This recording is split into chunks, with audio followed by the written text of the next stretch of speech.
Alam nyo, napakabait at napaka-professional talaga maglaro ni RJ Abarientos, no? So, tingnan nyo po itong video na to.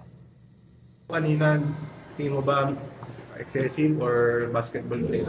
Basketball lang yun. Normal lang. Playoff foul lang kayo. So, ganun talaga. Tanggap-tanggap lang. Okay lang yun. Basketball, may mangyayaring ganun talaga. Kumbaga nasa players naman yun kung hindi naman sinasadya. Pero kanina wala yun. Pero ngayon, anong pakiramdam mo? Sakit, oo. May parang ano lang, namamaga.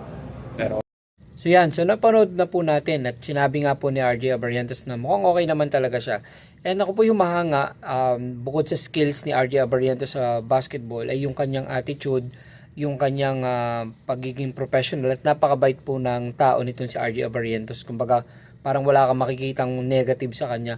So despite na nasaktan siya, ay talagang kumbaga sinasabi niya na talagang basketball lang yun, and which is true naman. And mukha naman din si Jonel Clarito ay wala namang intensyong manakit. Kumbaga yung brand of play po kasi ng ni Jonel Clarito ay ganito, medyo physical, and yun at the same time dun sa Rain or Shine po kasi is talagang inaalaw nila yung physicality ng laro. And dito naman po ay napaka-professional naman ng mga players. Do talaga namang kung makikita nyo po yung ginawa rin ni Clarito, mukhang hindi rin naman niya sinasadya.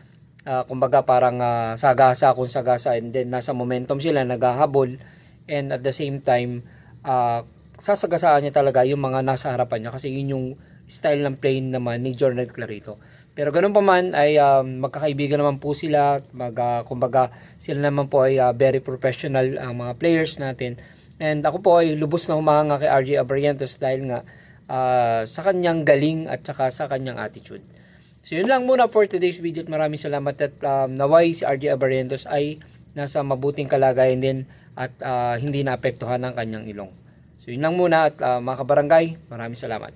Peace.